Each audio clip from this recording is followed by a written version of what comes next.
Une catastrophe maritime oubliée et son histoire poignante. Ce qui avait commencé comme une mission régulière s'est rapidement transformé en un combat pour la survie. Dans la vidéo d'aujourd'hui, vous découvrirez le courage de Richard Walker et de Victor Giel, confrontés à un abîme glacial, à des problèmes techniques et au tic-tac d'une mer impitoyable. Rejoignez-nous pour éplucher les couches de cette histoire passionnante et préparez-vous à être captivé par une histoire de bravoure, de tragédie et de recherche obstinée de réponses face à l'inconnu.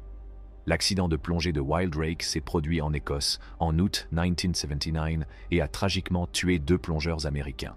Ils effectuaient une plongée régulière en mer du Nord lorsque la cloche de plongée dans laquelle ils se trouvaient s'est déconnectée du câble de levage principal sous l'eau, qui était très profonde.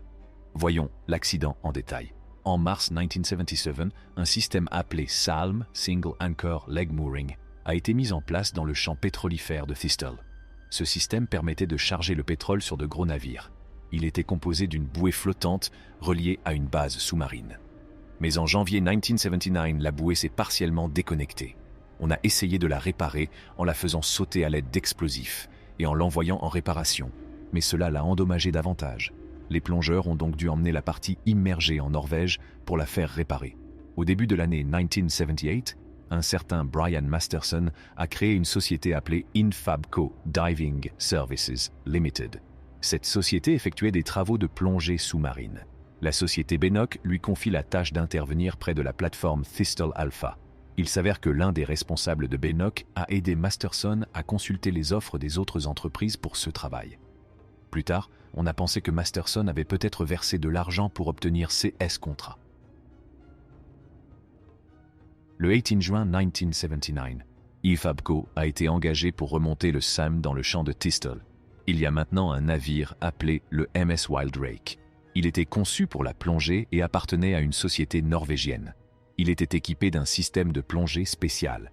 C'est une autre société norvégienne qui a construit CE System. En mai 1979, Infabco a commencé à parler d'être les seuls autorisés à utiliser le navire Wildrake. En juillet, ils ont tout préparé sur le navire Wildrake pour la plongée. Ils ont obtenu un certificat attestant que leur système de plongée était prêt à fonctionner. Ils ont effectué de nombreuses plongées d'entraînement afin d'être prêts à reconnecter la bouée.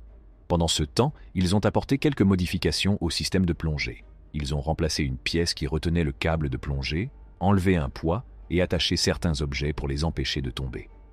Ils voulaient s'assurer que tout était sûr, en particulier parce que des accidents similaires s'étaient déjà produits auparavant. De plus, le dispositif de plongée du navire Wildrake ne comportait pas d'éléments importants pour maintenir l'écoutille hors de la boue si elle restait coincée au fond de l'eau. À la fin du mois de juillet et au début du mois d'août 1979, les plongeurs du navire Wildrake se sont efforcés de raccorder la bouée SALM à sa partie immergée et de la préparer à être déplacée vers le champ Thistle. Dans la nuit du 7 août 1979, 2 plongeurs, Richard Walker et Victor Giel, ont été descendus dans une cloche de plongée depuis le navire jusqu'à une profondeur de four 185 pieds dans l'océan. Ils ont fait cela pour réparer la connexion SALM. C'était la 30e fois qu'ils utilisaient la cloche de plongée du navire Wildrake. En descendant la cloche dans l'eau, un transpondeur qui permet de localiser la cloche s'est détaché. Le responsable du navire a demandé à quelqu'un de le couper, vers 2H20. Le 8 août, Walker, qui travaillait à l'extérieur de la cloche sur le SALM, a remarqué que la cloche s'était détachée du câble qui la soulevait et qu'elle était suspendue en biais par un tuyau qui lui donnait de l'air et du soutien. Il dit à tout le monde qu'il y a urgence et retourne à l'intérieur de la cloche avec Giel. Ils ont fermé la porte à l'intérieur de la cloche. La porte du bas, qui s'ouvre vers l'extérieur, est restée ouverte mais fixée au cadre de la cloche. Les responsables de la plongée sur le Wildrake, Peter Holmes et Brian Reid, ils ont à nouveau essayé de soulever la cloche à l'aide d'une grue sur le navire, mais le tuyau était encore plus endommagé. La cloche n'a plus d'électricité ni d'eau chaude. Ils entendent un faible message de Walker et Giel à la radio.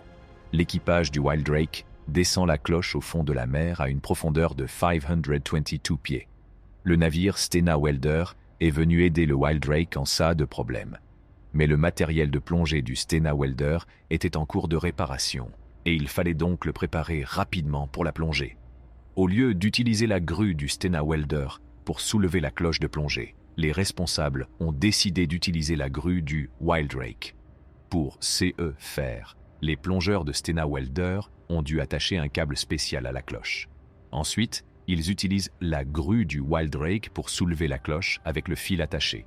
À 6h09 du matin, les plongeurs du Stena Welder, Phil Casey Smith et Eddie Frank, sont entrés dans l'eau avec leur cloche de plongée pour aider. Ils ont eu du mal à communiquer et les lumières de leur cloche ne fonctionnaient pas bien. Ils ne pouvaient pas non plus localiser facilement la cloche du Wildrake sur le fond marin, car elle n'était pas équipée de son dispositif de localisation. Au bout d'une heure, Casey Smith trouva enfin la cloche du râle sauvage. Il aperçoit Walker et Giel à l'intérieur de la cloche, qui lui font un signe du pouce par la fenêtre. Casey Smith passa plus de temps à organiser le fil autour de l'endroit où la cloche était connectée. En raison de la position de Stena Welder dans l'eau, il bougeait beaucoup. Le fil de Casey Smith s'est donc emmêlé et l'a entraîné sous l'eau. Vers 9h02, Casey Smith attache le câble à la cloche. Le Wildrake a commencé à soulever la cloche, mais Walker et Giel semblaient très inquiets. Le crochet de la grue n'était pas assez proche de la cloche pour que Casey Smith puisse attacher les fils correctement. Ils réessayèrent, et cette fois, Casey Smith réussit à attacher les fils à la cloche à 10-10. Lorsqu'ils ont essayé de soulever la cloche, ils l'ont fait en biais, au lieu de la soulever directement, et la cloche est restée coincée contre le côté de l'objet auquel elle était attachée. Les fils qui retenaient la cloche se sont rompus. La grue est sortie de l'eau plus tard, mais la cloche n'y était pas. Le plongeur Eddie Frank a retrouvé la cloche.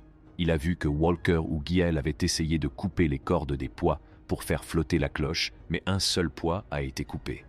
Walker et Giel sont en très mauvais état. Les plongeurs du Stena Welder, Casey Smith et Frank, sont très fatigués. Ils remontent à la surface et sont remplacés par d'autres plongeurs, Michael Mangan et Tony Sleiman. À 18h16, Mangan reconnecte le câble de la grue à la cloche. À 19h37, la cloche est sortie de l'eau. Elle est reliée à l'équipement du Wildrake et un médecin examine Walker et Giel. Un autre médecin les a malheureusement déclarés morts. Les médecins ont découvert plus tard que les plongeurs étaient morts parce qu'ils avaient eu très froid.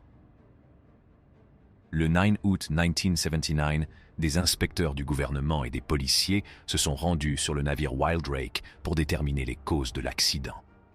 Un inspecteur a constaté qu'il y avait de nombreux problèmes de sécurité et des signes de négligence. La femme de Richard Walker et la famille de Victor Giel ont engagé un avocat, Gerald Stearns, et ont déposé une plainte pour leur mort le 30 juillet 1980. Ils ont poursuivi des sociétés comme Infabco Diving Services et Molleroden AS. Le 28 novembre 1980, la société Infabco Diving Services Limited a été inculpée par le tribunal d'Aberdeen pour avoir employé Walker et Giel. Lors du procès, la société de plongée a affirmé que les plongeurs étaient en fait employés par une autre société, Offshore Coordinators Limited. Le tribunal a déclaré Infabco non coupable. En mai 1981, un tribunal américain a accordé une somme d'argent à la veuve et à la fille de Walker, ainsi qu'à la famille de Giel. Mais ce jugement n'a pas pu être exécuté dans le système judiciaire britannique. Une enquête sur les décès a été menée à Aberdeen, où il a été établi que des erreurs dans l'équipement de plongée et un manque d'attention à la sécurité avaient contribué au décès. Felinto Perry est utilisé par la marine brésilienne. En 2000, les documents relatifs à l'accident du Wildrake à Londres étaient introuvables. Alors que nous remontons des profondeurs de l'histoire, n'oubliez pas de vous abonner et d'appuyer sur la cloche pour rester au courant d'autres histoires intéressantes sur la façon dont les gens ont survécu et sur les secrets qui se cachent sous terre.